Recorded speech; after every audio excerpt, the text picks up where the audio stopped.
There exists a principle so powerful that it has remained concealed within ancient teachings for millennia. This is not metaphor.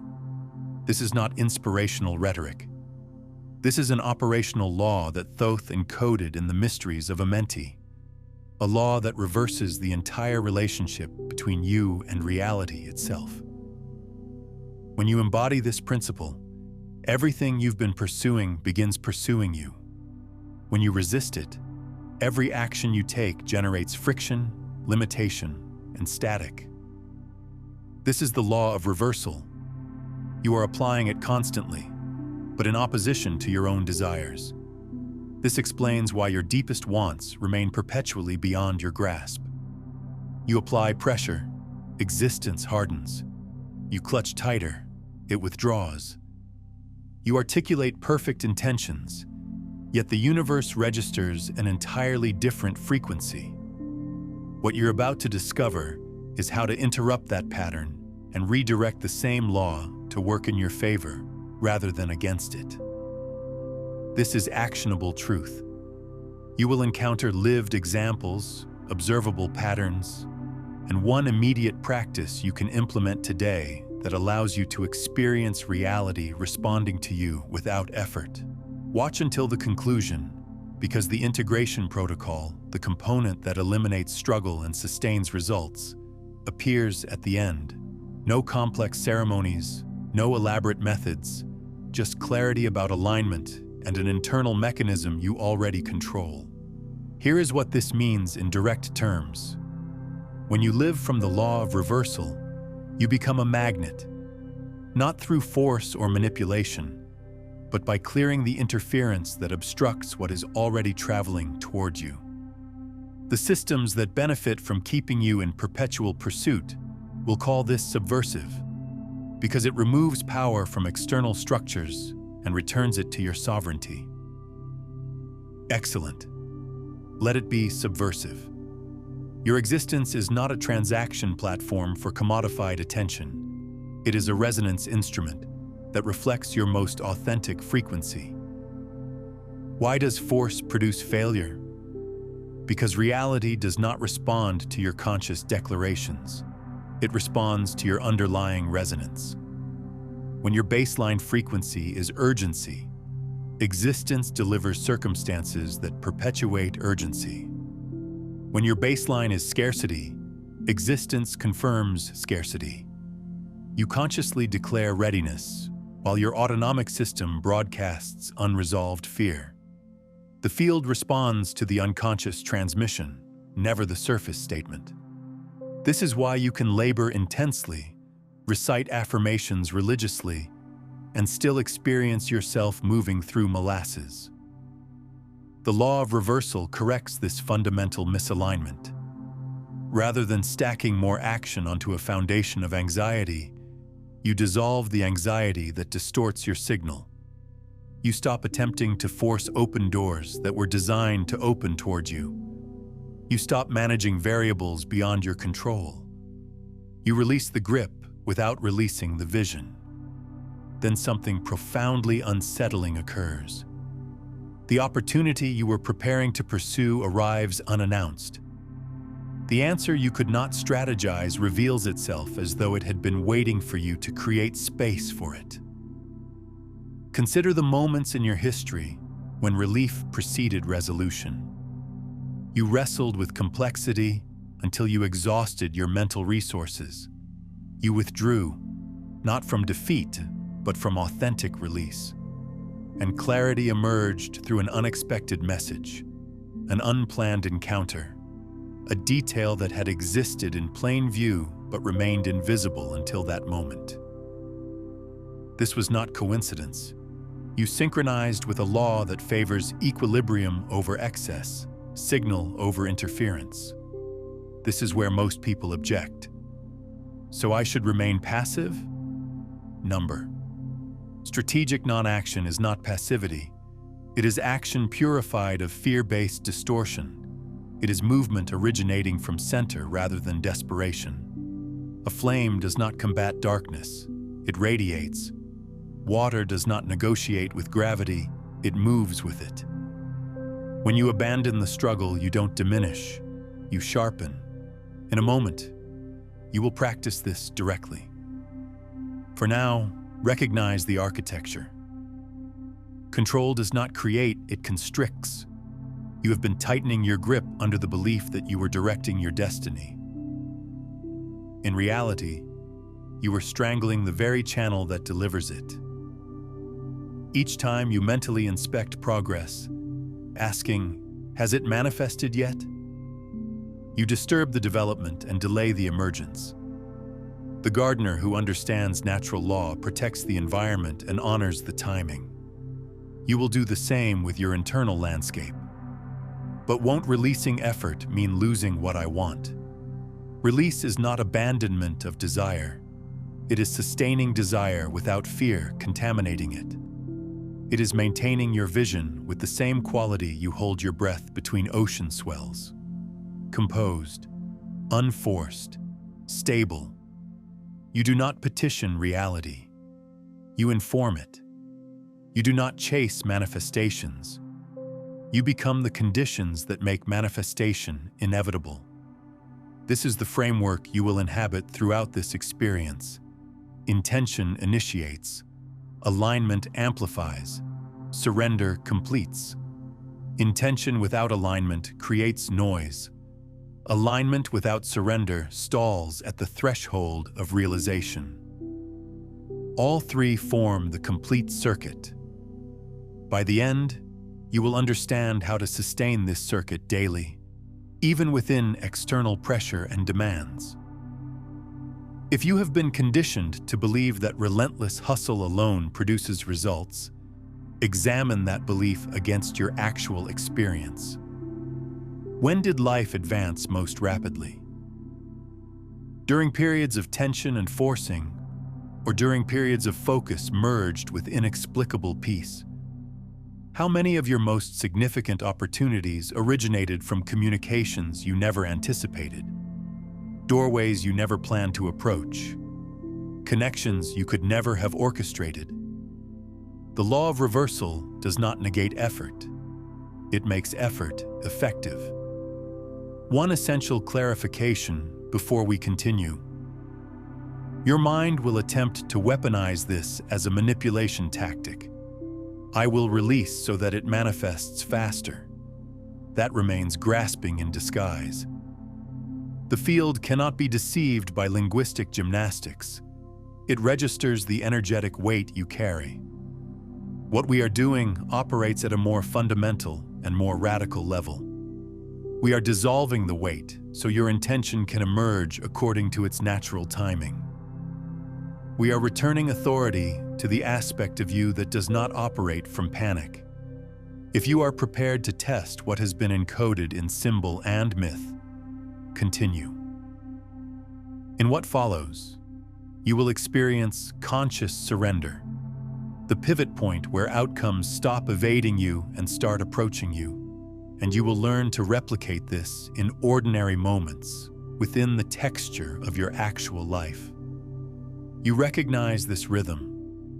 The more intensely you push, the more everything tangles. You compulsively refresh communications, mentally rehearse interactions, replay scenarios until the entire day feels abrasive. Then, the instant you disengage, during movement, during solitude, mid-task, the solution surfaces as though it had been positioned just beyond your forced focus. This is not fortune. This is the law expressing its preference for balance over strain. Conscious surrender is the inflection point where you stop blocking what is already flowing toward you. Surrender differs fundamentally from quitting. Quitting collapses your intention entirely. Surrender removes your interference from the process. Quitting declares, "This is impossible." Surrender declares, "This is already held." Quitting discards the seed. Surrender stops excavating the soil to verify germination.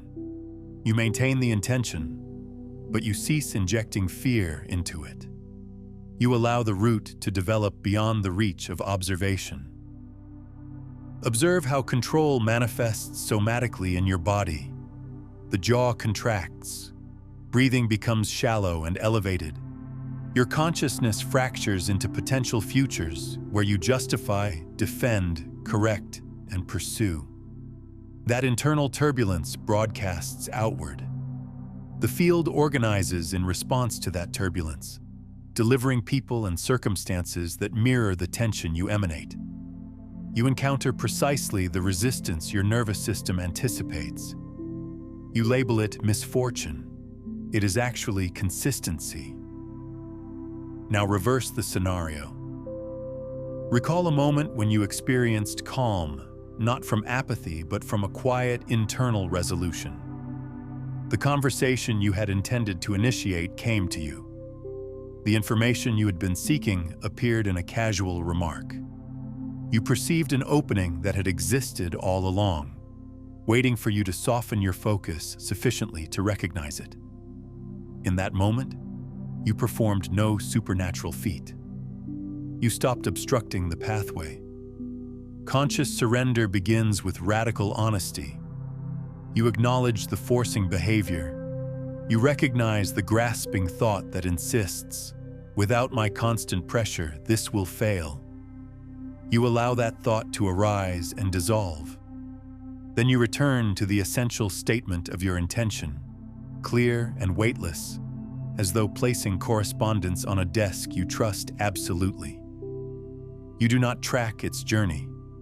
You do not monitor its progress. You trust the system you just engaged. You will feel your mind attempt negotiation. Very well. I will release so that manifestation accelerates. This remains control in different language. The field reads energetic weight, not vocabulary, so you strip away the weight.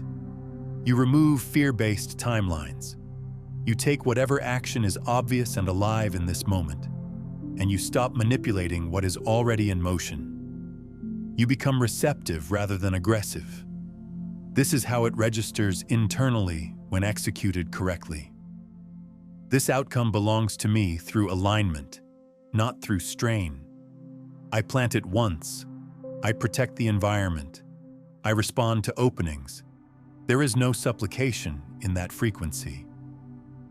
It is clean, like placing a key on its designated hook. You know its location. You do not need to verify its presence every few minutes. Daily scenarios demonstrate this principle. You push for a conversation to resolve immediately. It sours. You create space overnight. It softens. You pursue an opportunity through repeated communications. It stagnates. You complete quality work, close your systems, and attend to an unrelated task. The response arrives during your absence. You stop aggressively manipulating the mechanism, and it releases what you want. The mechanism was jammed by your force. Surrender becomes accessible when you honor natural timing. Certain thresholds open only when all elements are ready. You can strain against resistance and damage the structure, or you can wait the necessary duration and pass through without friction. The ego demands recognition. Let it protest. Outcomes are indifferent to who receives acknowledgement. Your mind will demand a technique. Provide something elegantly simple that does not transform into another form of supplication. Select one situation today. Inscribe one clear, affirmative statement about it on physical paper, as though leaving a message for your future self.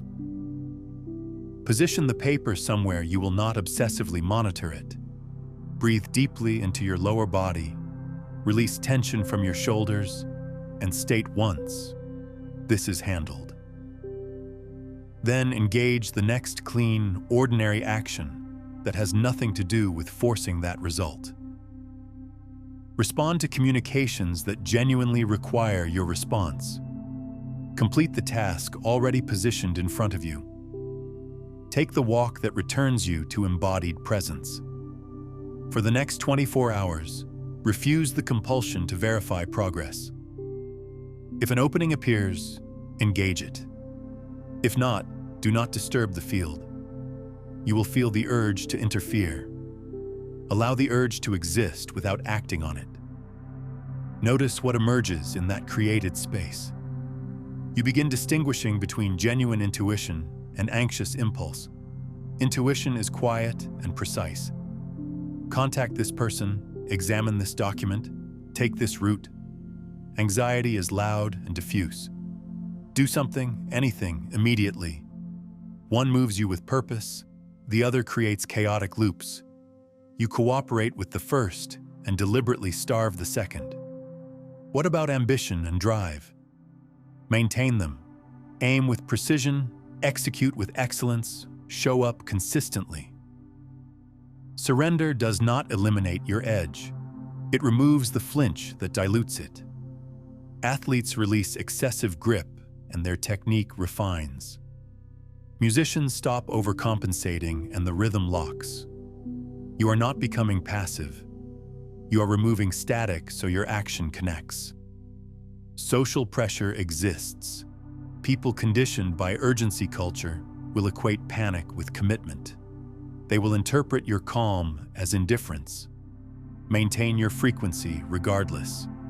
Evaluate through outcomes, not through performance. When results begin aligning, explanation becomes unnecessary.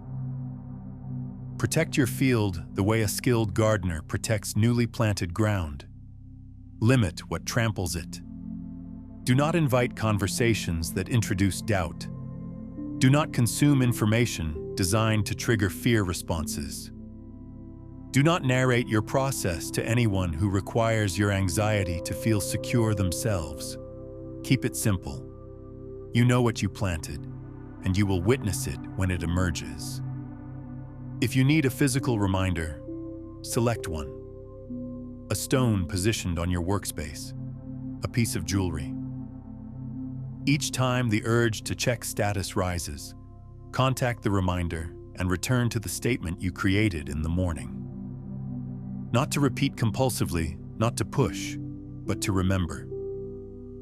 Memory replaces monitoring. Presence replaces surveillance.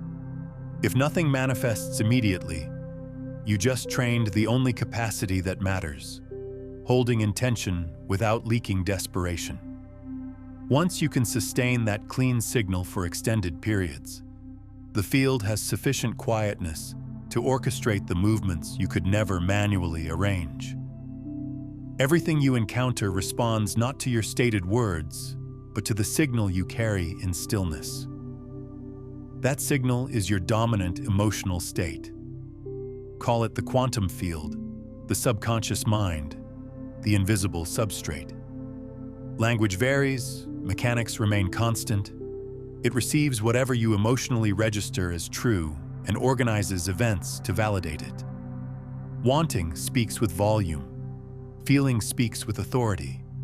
This explains why effort can coexist with delay. You verbally declare abundance while breathing scarcity. You speak of connection while vibrating fear of abandonment. You request clarity while rehearsing confusion. The field is neither moral nor sentimental. It is precisely obedient. It cultivates whatever you plant, especially the seeds you refuse to acknowledge planting. Consider a moment when you desired a response and unconsciously believed you were being dismissed. You crafted the ideal message, checked repeatedly, contracted with each passing hour. The field registered, "I am not valued," and provided confirmation. Then recall when you were certain, composed, not arrogant, that communication would arrive.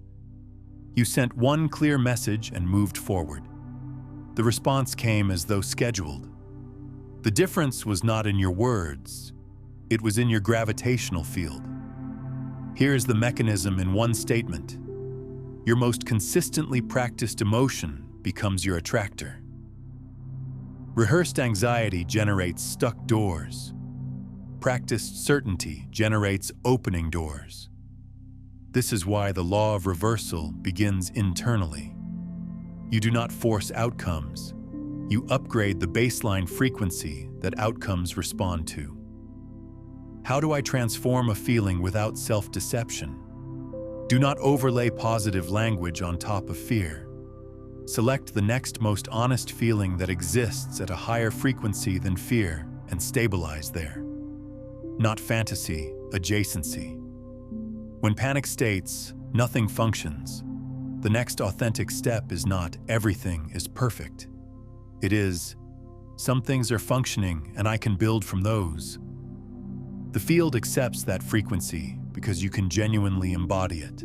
You have evidence. When you have experienced safety, you naturally made superior decisions. You perceived opportunities, requested support without contracting, declined options that felt misaligned. The external world did not transform in those moments. Your broadcast shifted, making different aspects of the same world accessible. People call this luck and overlook the mechanism. You are both the transmitter and the receiver. The law of reversal appears mystical because most people never recognize the switch in their chest. They attempt to change material conditions while maintaining unchanged emotional states. It resembles shouting new directions from a vehicle that still has the old destination programmed in the navigation. The system politely reroutes you back to the familiar coordinates. 3 brief narratives. A designer maintained "I am perpetually behind" as her internal script. Every project confirmed it. Delayed communications, extending timelines, clients who revised at the final stage. She replaced that script with, "I deliver meaningful work according to schedule," not as a mantra, but as an embodied state. She eliminated elements that reinforced the old identity, communicated more simply, concluded her day at a clean stopping point rather than in frantic exhaustion. Within 2 weeks, revisions arrived earlier. Client communications became more concise. Same external world, transformed gravitational field. Take a moment and drop a comment below sharing one area of your life where you've been forcing instead of allowing. What would shift if you applied the law of reversal there? Your insight might be exactly what someone else needs to hear.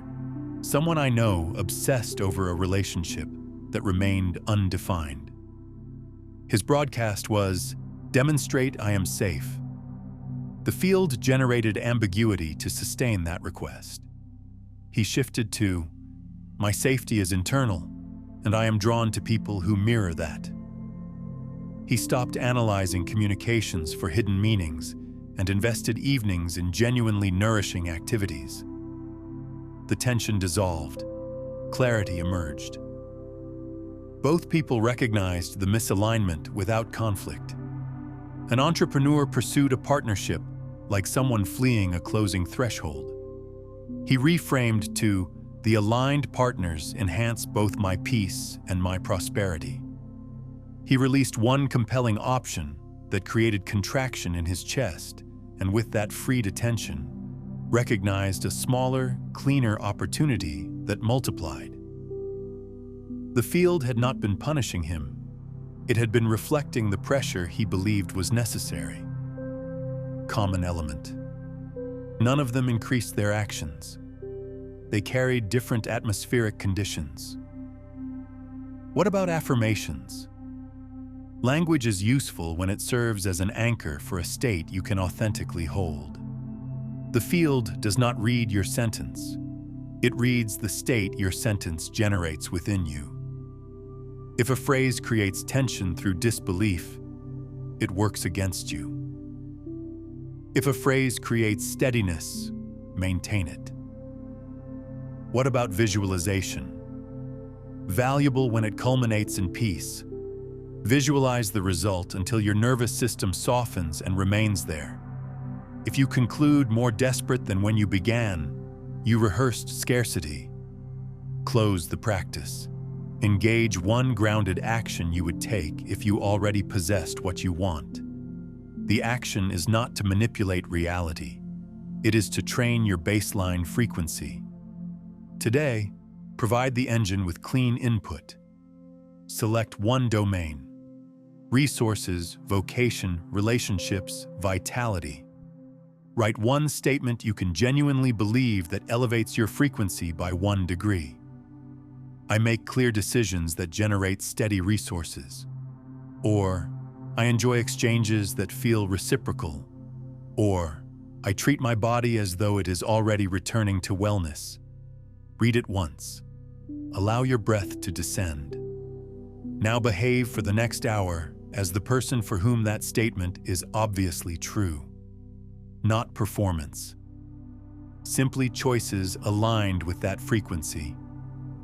Respond to the communication that advances resources. Decline the thread that spirals. Hydrate, move your body, complete the task you have been avoiding. The field requires a stable carrier wave, not spectacle. Old programming will attempt to reassert itself. It will suggest one urgent verification to confirm nothing has shifted. It will manufacture a minor crisis to pull you back into familiar frequencies. Smile at it the way you smile at someone who repeats the same story. Do not argue with it. Do not submit to it. Return to your statement and continue moving. This is where the law of reversal demonstrates power. With a stable baseline, you act with lightness and precision. One communication that matters instead of 10 that leak desperation. One message without apology. One boundary stated as simple fact. The world interprets steadiness as authority and reorganizes around it. But what if my need is genuine? Need is legitimate. Panic is optional. The more challenging the external conditions, the more valuable a stable internal climate becomes. You are not performing calm. You are selecting the channel that maintains your intelligence. There exists a temptation to claim outcomes are random so that internal states become irrelevant. That belief protects the ego and imprisons you to chance. The law of reversal returns agency without demanding control. You are responsible for your frequency. The field manages timing and orchestration. Protect this mechanism like a precision instrument. Do not hand it to people attuned to drama. Do not feed it a diet of stress hormones. Do not narrate your process to anyone who requires your doubt to feel validated. Guard what enters. What emerges follows. As you practice, the interval between intention and manifestation contracts. You will also sense a new kind of friction, the type that appears when an option is misaligned. Rather than pursuing it, you feel a quiet refusal and honor it. That honoring is not fear, it is fidelity to the field you just calibrated. Integrate this understanding. You now comprehend why wanting without alignment fails and why composed certainty attracts. What follows is the paradox that unlocks momentum. The instant you stop requiring the result, it begins approaching you, and how to sustain formation without constant inspection. The instant you stop requiring it, it begins approaching you.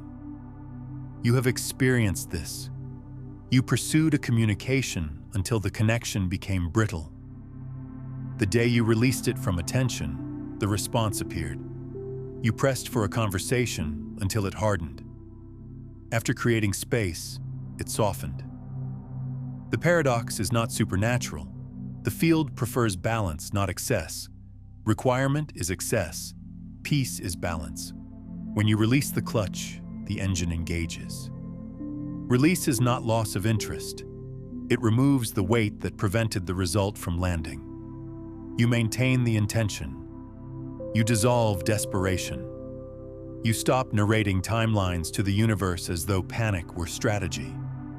The underlying feeling becomes quiet, and quietness is what the field can register. Grasping creates signal distortion. You hover over the outcome, refresh status, compare, predict, and plead. Each action broadcasts, "I do not possess it." The field responds with scenarios that sustain you in that statement. Then eventually, you exhaust yourself watching timelines. You return to what is alive and present. You cook, you work, you laugh, you organize your space. Something shifts in the invisible. A communication clears. A person initiates contact. A pathway you could never have reasoned your way into stands accessible as though it had always been there. It had been. You stopped blocking the threshold. People conflate surrender with apathy. Apathy collapses your aim completely. Surrender maintains the aim and removes the strain. Apathy states, "It does not matter." Surrender states, "It is already held." One drains power, the other concentrates it. Three domains where the paradox reveals itself. Resources. You chase validation, reduce your value, pad communications with apology, and the opportunities contract. Replace apology with clarity and deliver from calm. The opportunities expand, not because the world suddenly became generous, but because your signal stopped broadcasting lack. Connection. You grip attention and interpret meaning into every silence. The bond weakens. Choose to enjoy your own company and appear as someone already complete. Affection flows back, or the misaligned connection releases without drama. Vitality. You combat your body as though it were adversarial. The system floods with stress. Treat the body as an ally already oriented toward order. The metrics you could not force begin to shift. Same law, different contexts. If you could perceive the mechanism, it would appear like this. Tight hands create turbulence around what you want. The turbulence prevents settling. Open hands create a pocket of still air. What you want can land. You are not dragging outcomes into existence by force. You are creating a space where they can rest. This is where protective silence becomes essential. After you plant the intention, guard the environment it develops within. Do not narrate every increment of the process to people who feed on doubt. Do not invite conversations that introduce fear into the soil. Do not consume feeds designed to spike your nervous system and then expect your signal to remain clean. Protective silence is not secrecy for theatrical purposes. It is stewardship. You are constructing a sanctuary around emerging growth. Protective silence is active. Execute your work and maintain your center. When fear thoughts emerge, what if this never manifests? What if I am mistaken? Meet them like passing weather patterns. Do not argue with the storm, and do not construct shelter beneath it. Return to the statement that defines your state. This is already in motion. Act where action is obvious, then stop. Refuse to excavate the soil for verification. What we've explored today about the law of reversal is one current within a much larger system of conscious transmission. If you're feeling the pull to go deeper into how frequency shapes your entire reality, into the complete framework of becoming the broadcast, rather than chasing outcomes, I've created a comprehensive guide called Beyond the Frequencies, a quantum guide to consciousness mastery. It contains the full architecture of how to shift from seeking to being, including practices for each of the master frequencies that govern manifestation, relationship, and embodied presence. It's linked in the pinned comment below. Silence also means you stop testing the universe like a suspicious supervisor. Once you initiate a piece, an application submitted, a proposal delivered, do not retrieve it for daily inspection. Allow the other side to breathe. Allow the invisible to arrange the timing you cannot micromanage. You are not lazy, you are strategic. Results prefer space. Social cost exists. Culture worships visible strain. People will call your calm indifference or label your trust as naive. Allow them. Evaluate through outcomes, not through performance. The paradox delivers outcomes. Panic delivers performance for an audience that compensates in adrenaline and applause and little substance beyond that. Take a moment right now and comment below with this phrase: I am magnetic to what is already mine. Not as a casual gesture, but as an energetic declaration to the field. Your words interrupt the old loop and signal the new frequency you are choosing. This is conscious participation in reality's response to you. Return to the law. The common trap is pretending to release while secretly bargaining. I am releasing, so it should manifest by this specific date. That is a timer concealed in gentle language. The field reads the timer, not the gentle language. Authentic release removes the expiration date entirely. Authentic release feels like this. You set it down and your chest expands. You can contemplate the topic without the metallic taste of urgency. You can plan next steps without manufacturing emergencies. You become available to surprises because your hands are empty enough to receive them. Practice without transforming it into ritual. Use thresholds.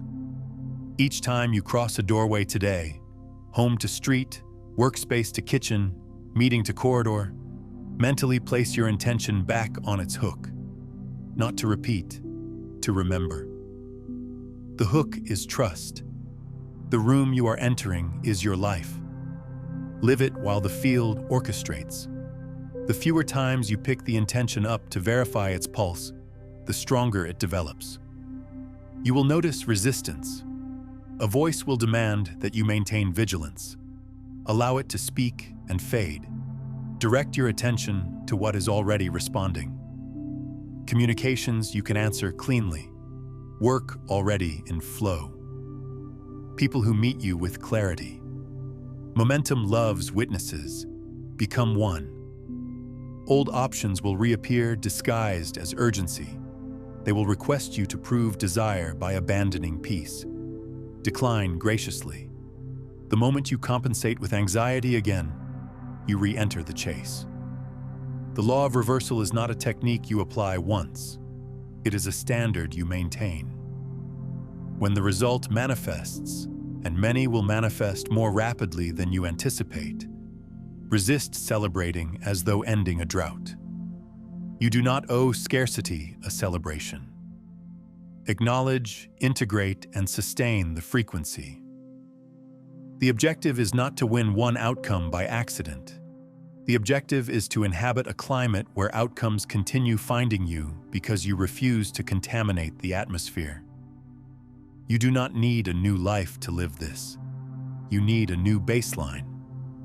The law of reversal is not a technique for special occasions.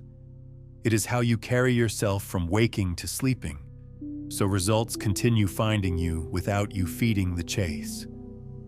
Begin at the start of each day.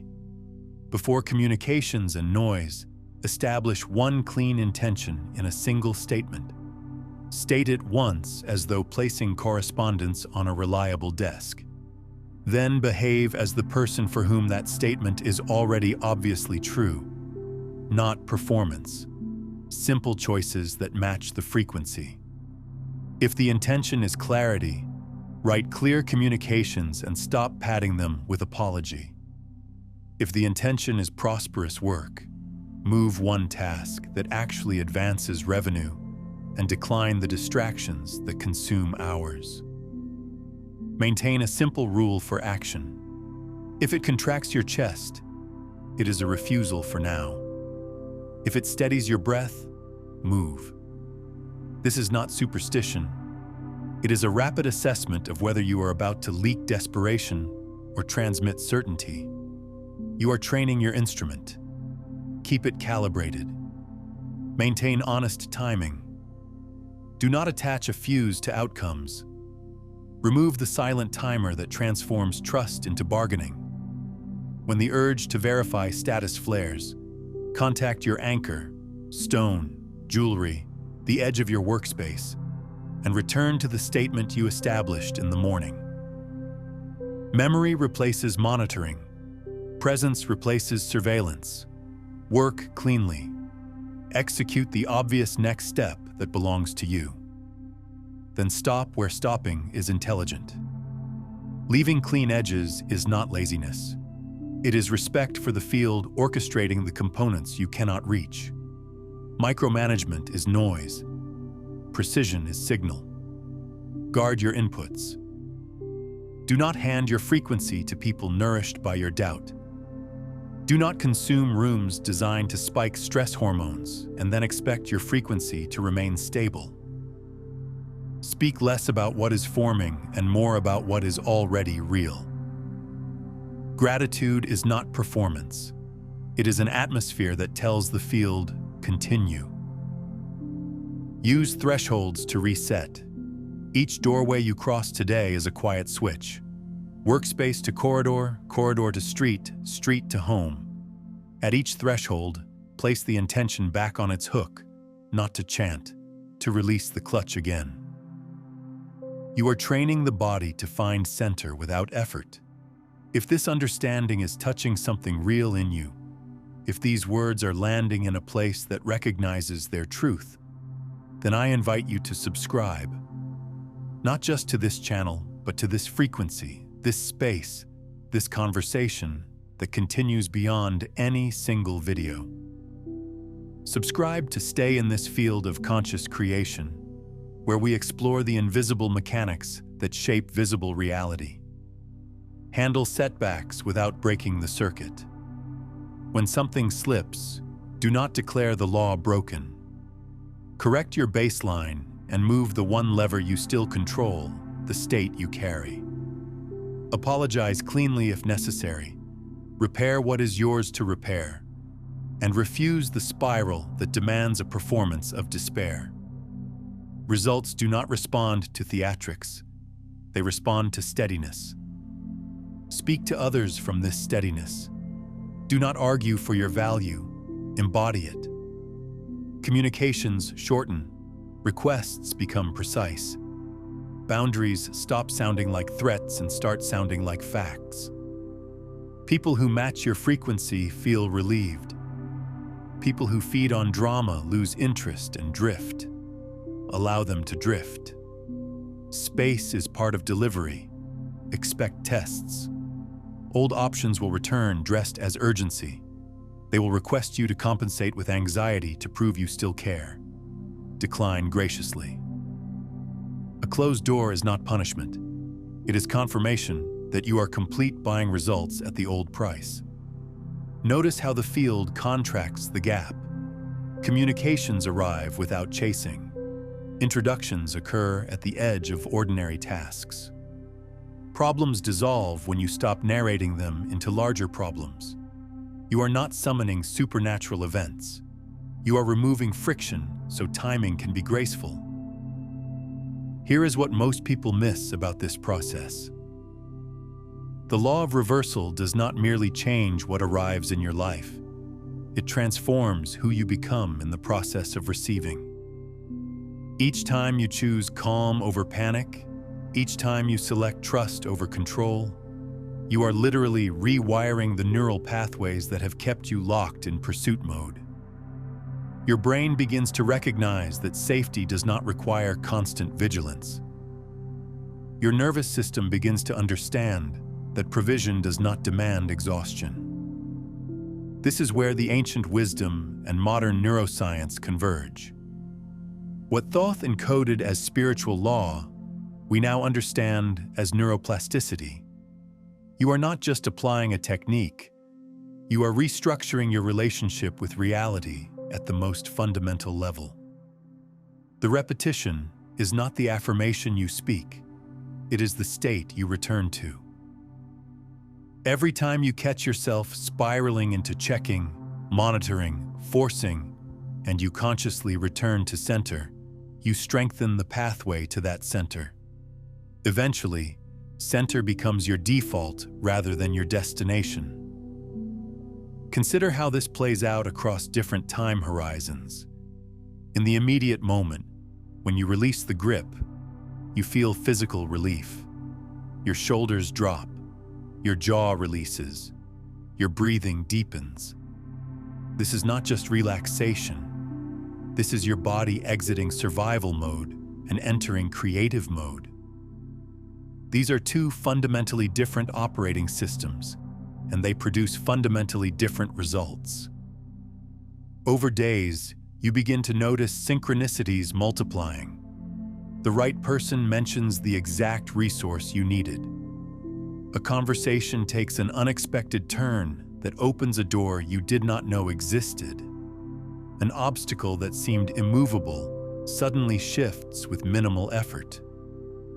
People often dismiss these as coincidences, but they are not random. They are the field responding to your new frequency. When you stop broadcasting urgency, the universe stops sending you urgent circumstances.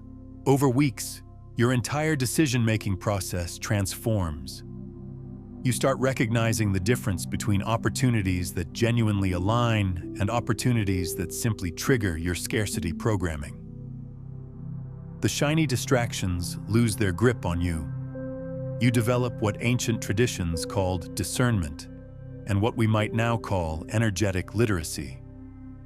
You can feel in your body whether something is a yes or a no before your mind constructs elaborate justifications. Over months, you realize your baseline has shifted entirely. What once felt like a practice now feels like your natural state.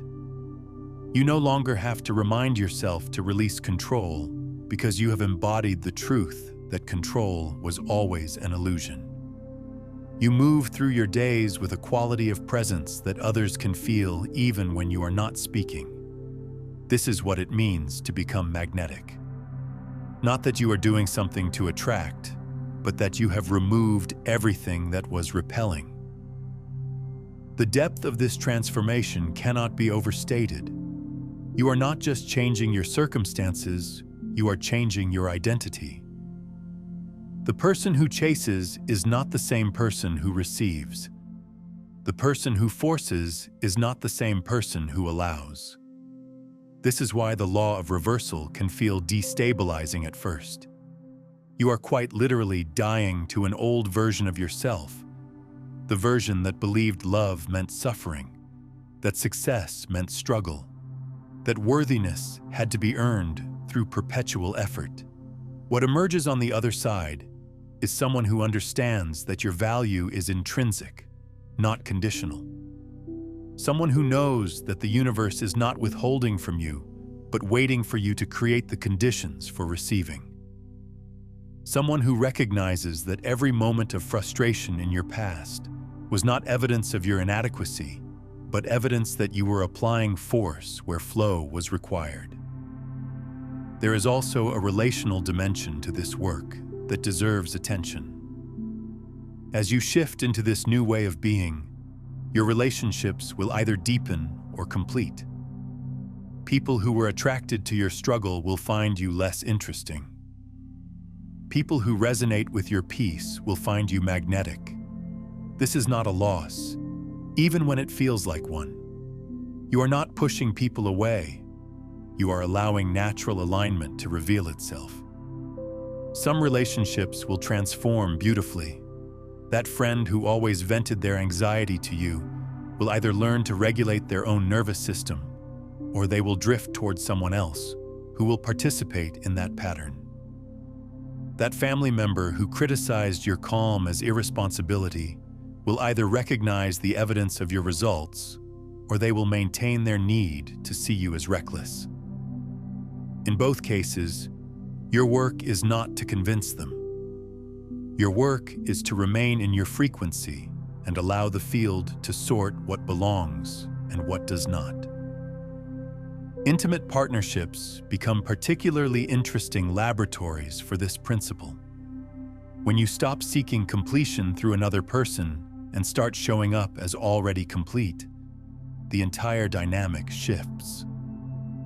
If your partner is ready to meet you in that maturity, the relationship deepens into something far more nourishing than what existed before. If your partner is still operating from lack and need, they will either rise to meet you, or the mismatch will become undeniable.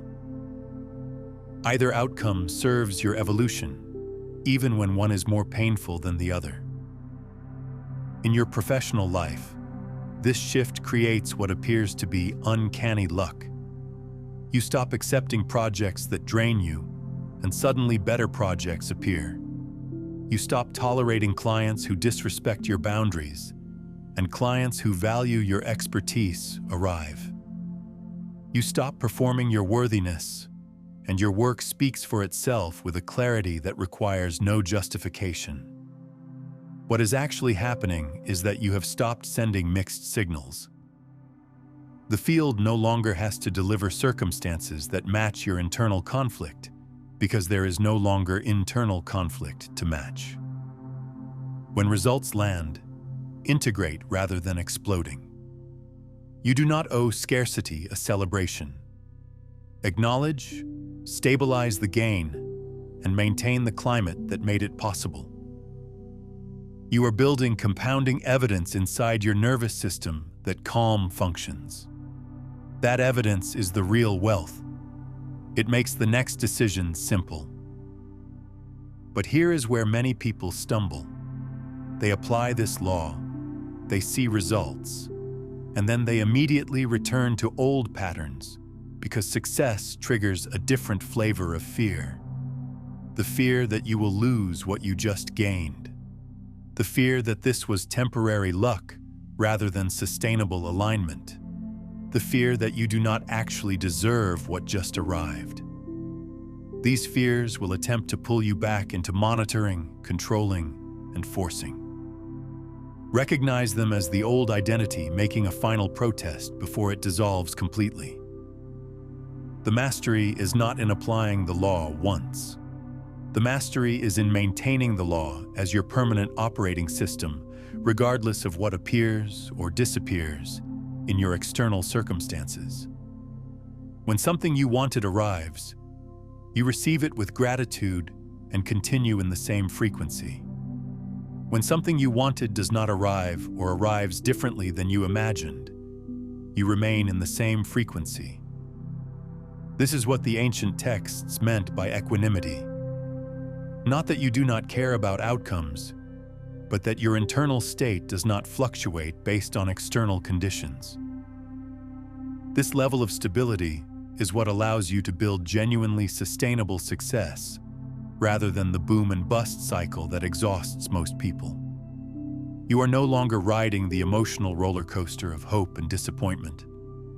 You are standing on solid ground, responding to life from a place of center, rather than reacting to life from a place of fear. This is the difference between someone who occasionally manifests what they want and someone who lives in a perpetual state of receptivity to what is ready to arrive. If you feel called, share this video with someone who's been struggling in the chase.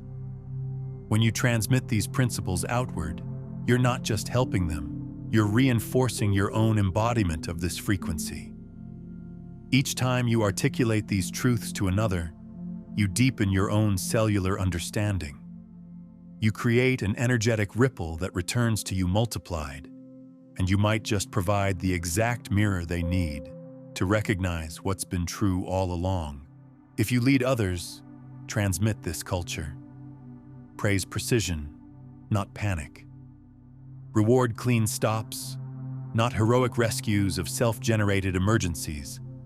Protect deep work from shallow noise. The organization begins to breathe at the same rhythm you do, and outcomes scale without burning people down. At night, close the loop without disturbing the soil. Review like a scientist, not a judge. Where did you leak desperation? Where did you hold center? What moved when you stopped crowding it? Carry one insight forward and leave the rest on the day you just completed. Sleep is part of surrender. Allow your body to do the work you cannot supervise. This is the operating system. Plant once with clarity, live the day from alignment, release control as a posture, and respond to openings with precision. You are not abandoning ambition. You are removing the static that kept your best moves from connecting. The result is a life that answers you because you finally transmit like someone worth answering. Steady, specific, already complete. Now select one domain and live this for the next 24 hours. One statement, one anchor, one refusal to excavate the seed.